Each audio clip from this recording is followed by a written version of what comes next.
Здравейте отново! В това видео искам да споделя с вас впечатленията си от глава 6 на тази завладяваща книга, която продължава да променя начина, по който възприемам храненето и здравето си. Заглавието на главата е «Закуската ли е най-опасното хранене през деня?» и честно казано това ме изненада.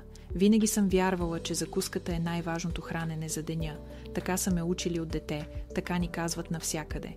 Но докато четях, научих, че тази идея всъщност е била маркетингов трик от 70-те години, създаден за да се продават повече зърнени закуски. Това ме накара да се замисля колко от нашите хранителни навици са оформени от маркетинг, а не от наука. Авторката говори за важността на балансирането на инсулина и как това е ключът към управлението на теглото и здравето ни.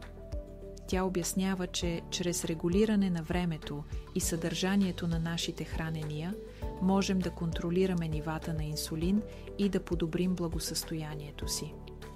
Особено интересно ми беше да науча за интермитентното гладуване и различните му форми.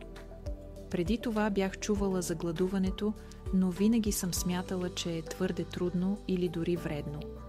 Но авторката обяснява, че нашите предци са живели по този начин, не са имали постоянен достъп до храна и са се адаптирали към периоди на глад.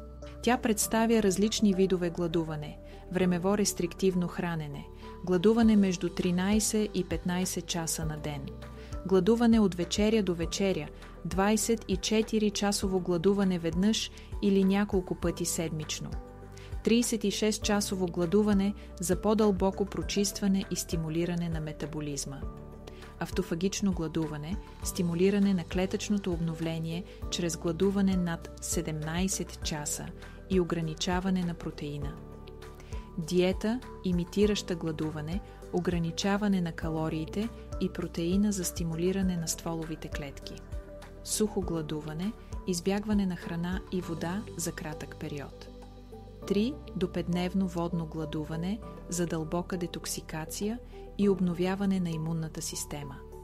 Признавам, че първоначално всичко това ми се струваше прекалено. Но авторката обяснява ползите от всяка от тези практики и как те могат да подобрят здравето ни, от забавяне на стареенето до подобряване на паметта и намаляване на възпаленията. Реших да опитам с малки стъпки. Започнах с отлагане на закуската с 1 час. Първите дни не бяха лесни, чувствах глад и малко раздразнение. Но след седмица тялото ми се адаптира. Усетих повече енергия и дори свалих няколко килограма. Това ме мотивира да продължа и да изпробвам времево рестриктивното хранене. Усещам, че тялото ми реагира добре, имам повече яснота на ума и се чувствам по-добре в кожата си. Важно е да отбележа, че авторката съветва да бъдем внимателни и да се вслушваме в тялото си. Гладуването не е подходящо за всеки момент. Например, ако все още имате менструален цикъл, не е препоръчително да практикувате дълги гладувания преди менструацията. Това ми показа колко е важно да разбираме тялото си и да му даваме това, от което се нуждае. След като прочетох тази глава, осъзнах, че храненето не е просто засищане на глада, а важна част от нашето здраве и благополучие. Научих, че можем да използваме храненето и гладуването като инструменти за подобряване на здравето ни. Ако се интересувате от това как да подобрите благосъстоянието си чрез промяна в начина на хранене, горещо ви препоръчвам да прочетете глава 6. Тя е пълна с ценна информация и практически съвети, които могат да променят живота ви.